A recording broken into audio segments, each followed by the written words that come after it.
Bonjour à tous. Ce coup-ci, j'ai décidé de vous présenter Une femme de Showa, un seinen one-shot réalisé par deux légendes du manga, Kamimura Kazuo pour le dessin et Kajiwara Ikki pour le scénario.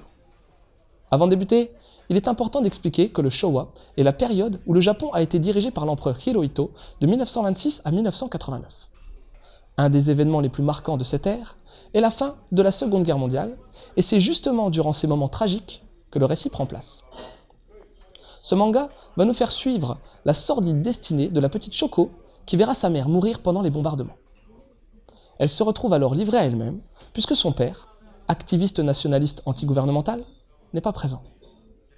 Shoko va ensuite devoir survivre dans ce monde post-guerre mondiale décadent et pour ce faire, elle n'hésitera pas à accomplir les pires bassesses. Par la suite, Shoko sera envoyée dans un centre de redressement pour jeunes filles où elle fera la rencontre de Yasaki, un professeur qui sera le seul à montrer un tant soit peu d'humanité dans ce monde où règne la violence et la misère. Heureusement pour Shoko, sa ténacité, conjuguée à de grosses prédispositions physiques et à un charme hors du commun, lui permettront de sortir la tête de l'eau et de tout mettre en œuvre pour affronter l'une des plus horribles périodes que les Japonais aient connues.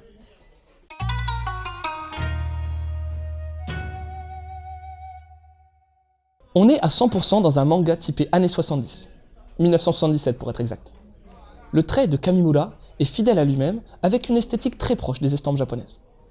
Kamimura maîtrise parfaitement les courbes et donne réellement du chien et du charme à ses personnages. Côté réalisation, le titre est très bien construit, avec une utilisation non abusive des diagonales et des angles de vue riches et variés. Un titre qui, graphiquement, fait honneur au Gekiga. Pour ce qui est de l'édition de Kana, on déplorera fortement l'absence des pages couleurs originales qui étaient tout de même au nombre de 30 initialement. On notera également chez l'éditeur le parti pris d'épurer la couverture avec une dominance de blanc, alors que pour les éditions japonaises, cette dernière était très colorée.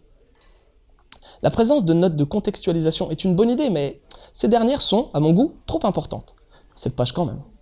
Et la publication en préface n'est pas la plus judicieuse pour moi, car ça nuit à l'entrée dans le manga.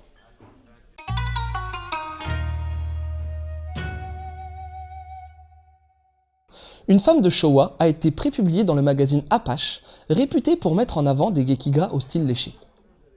Ce titre allie pour la première fois deux maîtres du manga avec, au scénario, le papa de Kyojin no Hoshi, de Tiger Mask ou d'Ashita no Joe, alors qu'au dessin, on retrouve celui qui a donné vie à Lorsque nous vivions ensemble, Lady Snowblood, le fleuve Shinano ou même le club des divorcés, récemment primé à Angoulême. Et même si ces deux noms ne vous disent rien, sachez que ces deux mangaka ont marqué de leur empreinte l'histoire du manga moderne. Une femme de Showa reste pourtant un manga que j'ai apprécié, mais à demi-mesure. J'ai eu du mal à rentrer dans le récit qui démarre trop rapidement à mon sens. On peine à découvrir les personnages qui prennent de la consistance un poil trop tardivement, je trouve. Heureusement, à partir de l'entrée au centre de redressement, ce manga prend toute sa saveur. Le perso de Shoko devient hyper charismatique au fil de l'histoire, et on ressent pas mal d'empathie pour cette gamine qui a grandi beaucoup trop vite.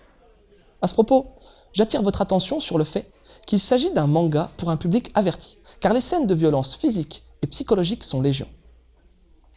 La dureté de la période qui a suivi la défaite des Japonais après la Deuxième Guerre mondiale est très, peut-être même trop, bien retranscrite. La segmentation en 3 parties, avant, pendant et après le centre, donne le rythme qui manquait en début d'œuvre.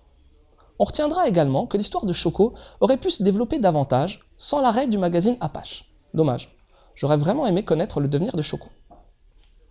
Pour les lectures parallèles, j'ai pensé immédiatement à un titre emblématique retraçant également la folie des années post-guerre mondiale au Japon avec Adachi no Gen, Gen d'Hiroshima. Kajiwara Ikki s'est également fait surnommer Takamori Asao, et c'est sous ce pseudonyme qu'il a scénarisé Ashita no Joe, où le personnage principal de Yabukijo va être également placé en centre de redressement pour enfants. Et pour terminer, allez voir du côté de Lorsque nous vivions ensemble, Dosei Jidai, le titre qui a révélé Kamimura.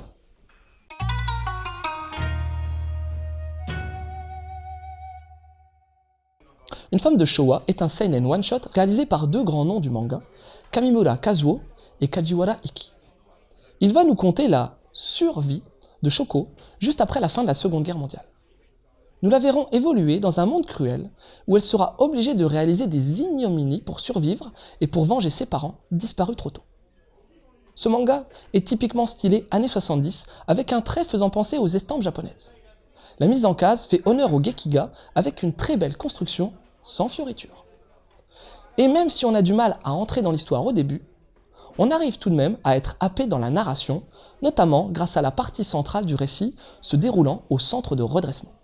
On s'attache alors à cette petite Choco qu'on aimerait voir se sortir des horreurs qu'elle subit, tant physiquement que psychologiquement. C'est Kana qui édite ce manga, malheureusement sans aucune page couleur, au prix de 15 €. Sur ce, je vous laisse et je vous souhaite une bonne lecture.